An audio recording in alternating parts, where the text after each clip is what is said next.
Corona से निपटने में भारत सफल होता नजर आ रहा है। स्वास्थ्य के मोर्चे पर ये कंट्रोल हुआ है तो आर्थिक मोर्चे पर भी इस जंग को जीतने के संकेत मिले हैं। लेकिन यूरोप और अमेरिका में कोरोना की दूसरी लहर के आने से भारत में इकोनॉमी को लेकर चिंता बढ़ गई है।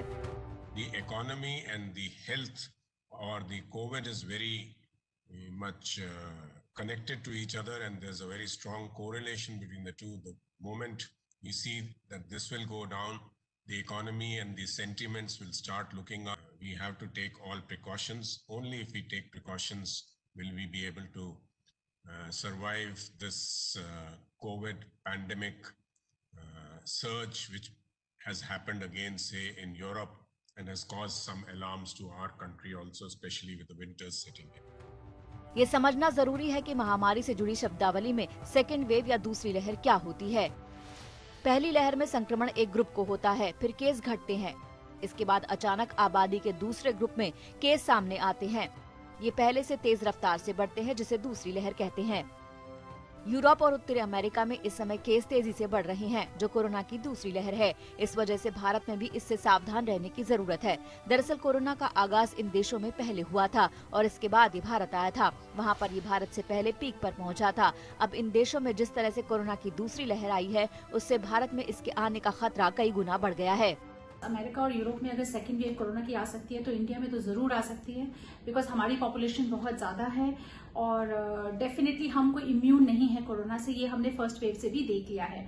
तो ये हमें पता है कि हमें कोरोना के साथ जीना है, प्रिकॉशंस हमें सारी रखनी है, वरना सेकेंड वेव भी आएगी, आ सकती है, जिसके लिए हमें सतर्क रहना है। तो प्रदूषण में और सर्दियों में वैसे ही सांस की जो बीमारियां होती हैं वो बहुत ज़्यादा बढ़ जाती हैं। दशहरे और दिवाली का भी जो प्रदूषण होता है उससे सांस की तकलीफ वाले लोग बहुत परेशान होते हैं, नॉर्मल सिचुएशंस में भी। तो जो कोविड है, जो कोरोना है, वो भी सांस की बीमारी है। तो कोरोना की कॉम्प्लिकेशंस डेफिनेटली ये पोल्यूशन के मौसम में बहुत ज्यादा होंगी, इसलिए हमें ज्यादा सावधानी बरतनी पड़ेगी। कोरोना की दूसरी लहर इकोनॉमी पर सबसे बड़ा प्रहार करेगी। आरबीआई गवर्नर साफ कह चुके हैं कि इसके बाद इकोनॉमी को पटरी पर लाना बेहद मुश्किल होगा। इस वजह से दूसरी लहर को लेकर सावधानी जरूरी है। यूरोप के ज्यादातर देशों ने दूसरी लहर को रोकने के लिए फिर से लॉकडाउन लगाया है। सोशल गैदरिंग पर बैन लगाकर नए आइसोलेशन नियम जारी किए गए हैं। हाई रिस्क देशों से आने वालों के लिए 14 दिन का अनिवार्य क्वारंटाइन है और बिना मास्क के दिखने पर जुर्माना भी लगाया जा रहा है। Switzerland, Ireland, Poland, Austria, Italy के लिए ट्रैवल वार्निंग दी गई है। भारत में फिलहाल दोबारा लॉकडाउन के हालात तो नहीं है, लेकिन जानकारों का मानना है कि 90% लोगों को अब भी कोरोना वायरस इन्फेक्शन का खतरा है। टेस्टिंग लैब की माने तो अभी मामले कम हुए हैं, लेकिन सेकेंड वेव हमेशा बड़े खतरे को लेकर आती है।